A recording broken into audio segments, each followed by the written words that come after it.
everyone, I'm Joelle. And I'm Kelly. We are producers here at Tasty, and we love to combine two of our favorite dishes to make something entirely unique and different.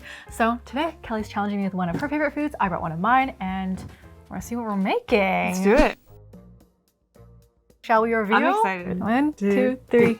Oh! Those look good. Okay. We got a little carb protein situation. We love carbs, yeah. Spaghetti meatballs. Is this a favorite of yours in the Page household? I'm the meatball expert. You are the meatball here expert. At Tasty. That's exciting. Oh wait, I'm scared. I'm kind of scared. No, I already taught you everything. You're good.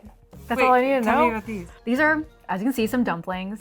I love dumplings. I make them all the time because I think they're perfect for every occasion. They're celebratory and they're a struggle meal. They can live in your freezer or they can be fresh from your grandma. I think there'll be some fun ways that I can combine all my meatball knowledge that I've gained from you with my dumpling knowledge from the many years. And I'm excited to surprise you, but I'm excited. don't be too harsh of a critic, okay?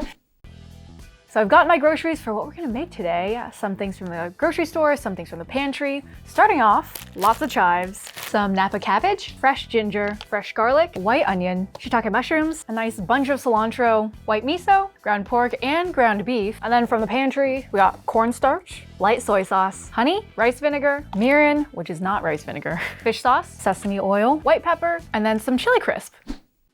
The good thing about spaghetti meatballs and dumplings is that I kind of feel like they both already have a meatball element of sorts. So my hack that my mom taught me when making dumplings is that you should use your food processor. Chopping everything super tiny takes so long. So we have our mushrooms, some cabbage, our onions, and then those chives, garlic and ginger. And I'm just gonna pulse these a tiny bit because I want them to be incorporated but not mushy.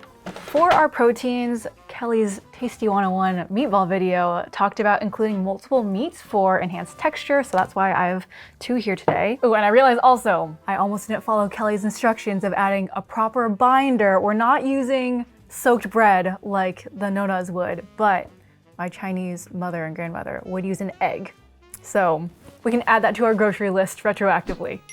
See, look how nicely finely chopped those are. If I had to do that with a knife, it would have taken 1,000 years. And then we gotta make this all taste good. So we're adding some soy sauce, some cornstarch, mirin, fish sauce, sesame oil, salt, and white pepper, which is a staple in my household. I feel like I get to become a dumpling and meatball expert because we recently did dumpling videos with Jasmine and Rie, and then I learned about meatballs from Kelly, so this is gonna be the grandest culmination of all my tasty wisdom and expertise. But yeah, Jasmine says that the aunties mix everything in one direction, so I'll try doing that. All right, I'm satisfied. If you guys haven't caught on already, we're making dumpling meatballs. So I'm following another Kelly technique of using an ice cream scoop to measure out the right amount. I have some leftover meat, so that's just gonna be Frankensteined into whoever looks like they need it. You get a meat, you get a meat. And then with gloved hands, it's really easy just to like squish them into a little sphere. Wow, how adorable. Wouldn't Rie always say anything that's round is cute? So you get a cute little meatball. So once these are all in the shape that I want, I'm actually gonna stick them in the fridge to chill a little bit. So I'm gonna let my pan get hot and then we'll be searing and cooking our meatballs like you would a regular meatball. But I do have to be careful because we have minimal binders in here. I'm gonna try not to break these. This is already starting to smell really, really good. One cooking technique though that I am taking from dumpling making is once my sides of the meatballs are browned on the outside, I'm gonna steam it with a little bit of water. We're not doing a double cook of the meatball in a sauce, so this is gonna help keep the meatballs nice and juicy and cooked from the inside out. My meatballs have been cooking for a while. I'm pretty sure they're all the way cooked through. If you ever wanna check, you can use a little meat thermometer, but pretty sure we're ready to put these to the side. And you wanna make sure that you don't throw away all the yummy drippings and stuff that's in the bottom of the pan right now because we're gonna use that for our sauce later. So I'm gonna remove these from my skillet so they don't overcook and so I can use this pan for my sauce. So cute. You might be wondering, Joelle, are you gonna make some fresh homemade pasta for Kelly today? No, we are not. We are multitasking using every aspect of the dumpling. No dumpling ingredient going untouched, no stone unturned. We're making pasta out of dumpling wrappers, which I've obviously never done before, but I think that they're very similar in terms of composition and texture. So I'm just gonna cut them in half. They'll be like a nice little tagliatelle or kind of like a lasagna sheet almost. After cutting it, you wanna make sure that the skins are separated because they get stuck together really easily. Dumpling wrappers going in. And these are only cooking for around 4 minutes. They cook pretty quickly. It's time to fish out our friends. Whoa, oh my gosh. Really is looking like pasta, y'all. I don't know. This might be a new hack. In fact, it's probably fresher than your dried grocery store pasta because it's fresh and dough-like still at the Chinese grocery store. I fished them out and we're gonna shock them in an ice bath because one thing about dumpling skins is that they can get a little squishy. And I didn't dump it all down the drain to strain it because we do actually want to save some of this pasta water, dumpling water, for our sauce. So we brought back our old pan from the meatballs, still got all those yummy drippings on the bottom, and we're gonna use it for our sauce. Part of me did want to let the intrusive thoughts win and just dump marinara on my meatballs and pasta and give it to Kelly and see what happens, but I can't disrespect my ancestors like that. So we're using some chili crisp, soy sauce, fresh chives, white miso, some honey, rice vinegar, sesame oil, grated ginger, and grated garlic. Then I'm adding my reserved pasta dumpling wrapper water. So I want to whisk this and let it cook it down until it's nice and smooth and a little bit thickened. I feel like there's been a rise in Asian pasta dishes online, so this definitely feels like a Chinese version of that. I've actually made some Korean versions, whether it's like a creamy kimchi carbonara or creamy udon. So I hope it's not too spicy for Kelly.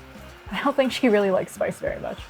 This smells so good. So I'm gonna turn off the heat for now. Okay, it's a moment of truth. I'm gonna be combining everything all together. We got our cooked pasta. Can I even call this pasta? I don't know. We're gonna get every little sheet covered in this salty, spicy, sweet chili goodness. We don't wanna hurt them. We just want them to get sauced. We have folks outside the studio knocking on our door asking what we're cooking because it smells so good. Okay, and now I need to make the perfect bowl for Kelly. And obviously, for the star of our show, need to nestle them in there, our dumpling meatballs. I'm trying to think of a clever name for these. I don't know, let me know in the comments if there was a missed opportunity for a meatball dumpling. Garnishing with a little bit of fresh cilantro. I love it. I think it's time to let Kelly come and taste some. Okay, Kelly, I've done it, I think. I'm so scared for you to try this as the resident meatball master. I am, but I'm really excited. It smells amazing. I can already smell it. I'm glad. 1, 2, 3. Wow. Wait, these meatballs are huge. I love that. They're okay, good. They looked big in your video, so I tried to. You got a really nice sear on these. Like, look at that. Thank you. Look at Thank that. you. I'm glad that you think so. So pan seared? Pan seared and then steamed. What are the noodles? Instead of making fresh pasta, I used the dumpling skins and we just boiled them. So it's dumpling pasta, dump pasta. It smells amazing. God, should we try? Can we try it? Let's dig in. What are we doing first? Maybe I'm gonna do cut a meatball. Cheers. Cheers. That's a tender meatball. It's so tender. That is delicious. Wow. Yeah, cheers, noodle. One is Whoa. not too spicy. Okay, good. And it has such a bounce. Like, it's like perfectly al dente. I give this an A+. Thank you so much. Well, thank you for Welcome. challenging me. And if you have any favorite foods that you would like to see us do a little tasty twist on, let us know in the comments and we'll see you next time. Yeah. Okay, we should actually eat this for lunch because this is really good.